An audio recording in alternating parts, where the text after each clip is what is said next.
Here's a story from when I was 19.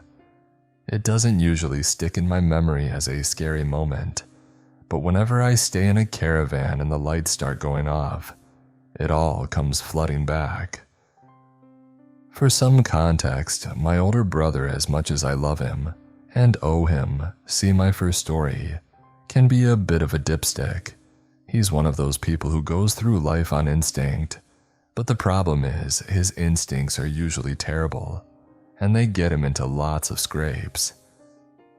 Every so often, one of those scrapes ends up involving me. One thing he's great at is driving. Our dad's a mechanic, so since my brother was a preteen, he's been fixing up and racing a certain model of car. Well, the racing didn't start until he was a teenager, but still. He's never made much money from it, but as long as he's got cigarettes, weed, and booze, he's a happy guy. Historically, I've never gotten along with his girlfriends. This is partly because I had trouble befriending other girls when I was younger, but mostly because my brother has a knack for picking up complete nutcases. So when we were chatting while a bit buzzed one night and he told me he thought his new girlfriend Chantel was the one, I decided to drag myself back up north to meet her. I can be pretty judgmental, and when I met Chantel, I formed a snap judgment that she was no different from his usual crazy girlfriends. She had the look he goes for, always tan, platinum blonde hair, and a track jacket that barely contained her huge chest. Her nails, you can tell a lot about a girl from her nails, were long, cherry red, and looked like they were glued on. They were too long to do anything practical. When I walked into our living room and saw her, she was pecking away at the screen of her smartphone like a bird, trying to text. She barely acknowledged me when my brother introduced us, and I think the look I gave him said it all because soon after, he was nervously chattering away about anything and everything he imagined we had in common. I made as much effort as I could after a 4-hour drive, but Chantel and I could barely hold a 2-sentence conversation. When my dad called me into the other room, Storage Hunters was on and offered me a beer. I practically sprinted out the door. "What do you think of Chantel?" he asked, giving me the sidelong glance he uses when he expects me to go off on a rant. I belched at him and left it at that, not really knowing where to begin. "You know your brother is pretty taken with her," he said. At this point, I gave him what my family calls Sam's iguana look, where I continue to face the TV, but look at my dad out of the corner of my eye. "What do you want, Dad?" "Well, you could go with him to his race this weekend." I pretty much spat my drink out at that, since his next race was in Scotland, and I'd just finished a long drive. "Come on, it'd mean so much to him. Nan didn't take to her, and you know what he thinks about your mom's opinion." Admittedly, this should have been a red flag. My Nan is like a bullcrap-seeking missile, and she's old enough not to care what people think. Just picture Olenna Tyrell from Game of Thrones, but Irish and always carrying a pack of 20 cigarettes in her bra. But I'm sentimental sometimes, and my big brother is such a massive softy that my opinion probably is quite important to him. My dad sensed my hesitation and pressed the advantage until I was cramming my luggage back into my car along with my brother's gear and Chantel's Barbie pink suitcase, which was big enough to serve as an alternative to the Soyuz capsule.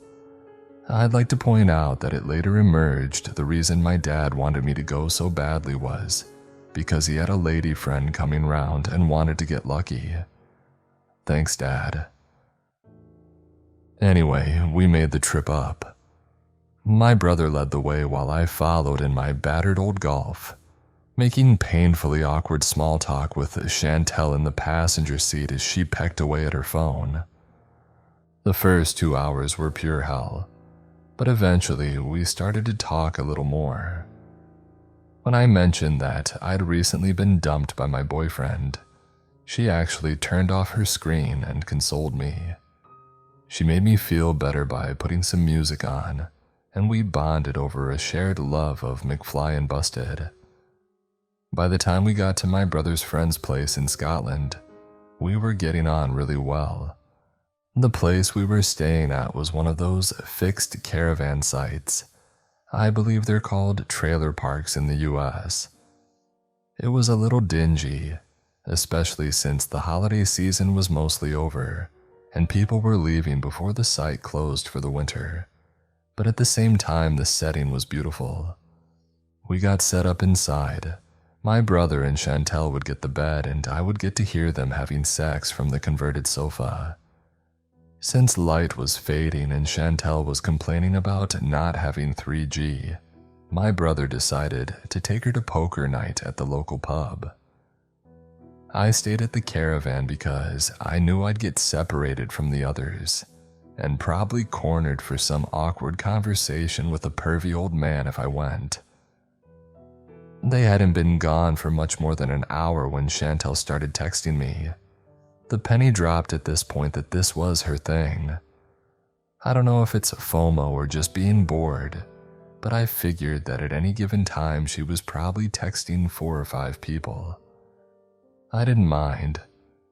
There was nothing on TV, and with just my music playing in the darkness, give me a break, I was being emo. My thoughts kept drifting back to my ex, so I was feeling sorry for myself. Her texting style irritated me a little. She kept using text speak, but sending really long messages, and because the signal was patchy, they kept coming through either incomplete or in the wrong order, leaving me to piece together what she was talking about like I was in the movie Memento or something. She also did this weird cross-eyed, tongue-out emoticon at least twice per message, like this: XP. After a while, she mentioned that the game was getting good and stopped sending messages. Right as I was drifting off to sleep, I got a call from an unknown number. I declined it immediately. I've had the same number since I was 15, and made some very poor choices about which companies I gave it to. Then almost immediately, the same number dialed again. At this point, I got pissed off. The ex who ditched me had developed a habit of getting drunk and then calling me, looking for an easy hookup. I declined the call again and ignored the voicemail. A short while later, I was jerked out of sleep by Chantel. She was texting again, asking if I was still awake and if my brother had left the keys to his car in the caravan, because he couldn't find them. I said yes and asked how the poker tournament went. She said, "Very well. Which caravan is it again?" At this point, I rolled my eyes, assuming they were drunk. "The one with the model of my brother's car outside, you daft bint," I replied. Over the music from my earphones, I heard a noise. It sounded like a man's laugh, but it wasn't my brother's. I wasn't really sure that's what I heard, but it was so isolated out here in this campsite, and my heart started racing. I stood up and went to the door. I couldn't see anything through the peephole. It was pitch black. There's no light pollution out here, but as I pulled the earphones out, I could hear someone crunching around in the gravel. I nearly jumped out of my skin when my phone vibrated in my hand. Another text from Chantel. "Let me in." For some reason, this was the point where my usual alone-in-the-dark scaredy-catness turned into full-blown fear. I think it was because the footsteps I could hear were way too heavy, and they were trying to be way too quiet. My brother is quite light-footed but a loud drunk, and I just knew I'd have heard him and Chantel coming from a mile off. Or my brother would have impersonated a werewolf or something that would have utterly failed to scare me. He's also like a homing pigeon, and there's no way he'd have needed telling which caravan it was. I looked down at Chantel's last few texts and noticed the difference in style. Shorter, capitalized, no annoying derp smiley. I stood frozen in the darkness. I have no idea how long I stood there. I figured they were after the car, that's why they asked about the keys. My mind then ran through a detailed CSI-style post-mortem of them finding my body, riddled with stab wounds and assaulted to death. I was wondering if it was just theft I had to worry about when my stream of thought was interrupted by a series of bangs and a snapping noise like a whip crack. Suddenly, I could see light through the peephole. I was in full flight or fight mode now, so it took me a while to lean forward and look through it again. The security light of the caravan opposite was on, but the door beneath it was warped and bent from being forced open. I could see one of them rummaging around inside while the other stood by my brother's car. Then I heard the words, "The girl's not here." As usual with me, flight won over fight. As soon as I heard that, I went into the bathroom on the far side of the caravan and pushed the window open. I was sure they'd hear the noise I made getting out. First, my shoes squeaking against the fiberglass. I think that's what caravans are made of. Then the crunch as I landed in the gravel. But I didn't stick around to find out. I bolted into the raised woodland just behind the caravan. I didn't go far, but far enough that I had to feel my way ahead in case I walked into a tree. Once I was completely disoriented, I waited.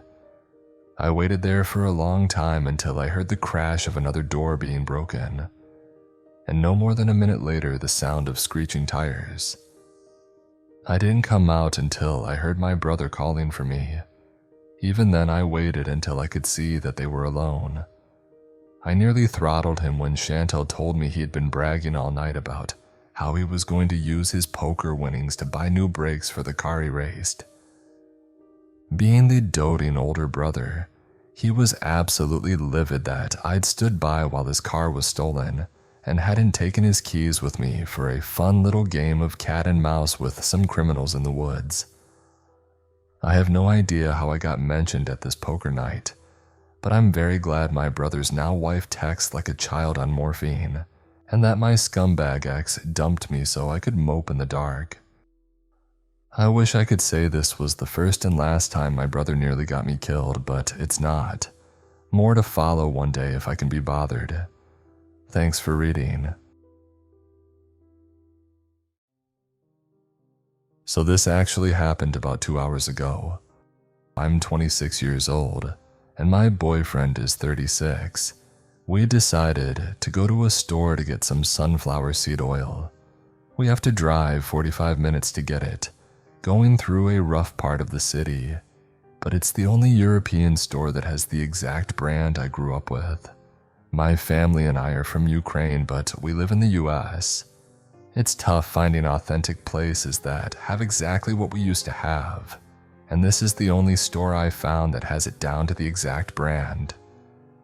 As we were driving, we were on a 3-lane road. We needed to get into one of those midsection U-turn lanes. We got into our left turn lane and a black car suddenly sped across from the far right lane, cutting through the middle lane to get in front of us in the left turn lane. My boyfriend and I were like, "What the heck?" The car then stopped at a green light for the U-turn. My boyfriend gently honked twice, just in case they were on their phone, to let them know the light was green. They finally went forward, and we turned into the parking lot directly to our right where the store was. The car in front of us, which was now on the far left lane, suddenly cut across 2 more lanes, drove onto the sidewalk, and into the parking lot we were going into. They started riding almost on our bumper, honking their horn the entire time. My boyfriend decided to stop a few feet further than the store instead of parking right in front of it. At that point, I realized the car camera wasn't on. It's the camera that records in front and back while you drive. I can't remember the exact name in English. I tapped it because usually it starts recording when it detects motion, but it didn't turn on. We realized it had somehow disconnected from his car. As he was trying to get the camera plugged back in, the black car pulled up beside us. I saw 3 guys inside looking like they were about 18 to 20 years old. They rolled their window down and the driver reached for something like he was about to pull something out. I started screaming at my boyfriend, "Just drive, go, just go." My boyfriend slammed on the gas and we sped off, with the black car chasing us. My boyfriend suddenly started doing donuts in the parking lot, trying to get the other car to back off. Meanwhile, I was screaming, "Oh God, call the police, I need to call the police." I managed to dial 911 as he finished his last donut and then started driving out of the parking lot. The black car was still chasing us as I finally got an answer from the police. When they asked where we were, I blanked out and stuttered in panic, trying to explain that we were being chased. My boyfriend yelled out the name of the road we were passing. He used to do Uber for 7 years and knows every street name by heart. The guys kept chasing us until we were about 3 to 4 blocks away from the police station. We stayed on the line with the officer and the guys must have realized where we were going, because they suddenly swerved down a random road to our left. At some point we got disconnected, but the officer called me right back and stayed on the line with us as we pulled into the station. We explained what happened and the officer was nice. He offered to escort us back to the store, following our car just in case those guys were still around. We showed him the skid marks from the donuts and he joked, "Nice." After the paperwork was done, we grabbed the sunflower seed oil I wanted, and I had my boyfriend try authentic Slavic ice cream for the first time. He agreed it was 100% better than American ice cream. We decided to cut our day short, thanked the officer, and went home. My boyfriend said that he was amazed at how quickly I made all the right decisions and was surprised I even called the police. He knows I have a history of being sexually assaulted by 2 on-duty officers 4 years ago, and I've been too terrified to call or speak to officers since then. But I was so terrified of getting shot, and my only priority was to have the police there so my boyfriend would be safe if something happened to him. I was so scared that my chest hurt, but I'm so happy we're safe. My boyfriend is now laughing, saying he can finally prove that front-wheel drive Dodge cars can do great donuts. I genuinely hope I never see or run into those 3 guys ever again.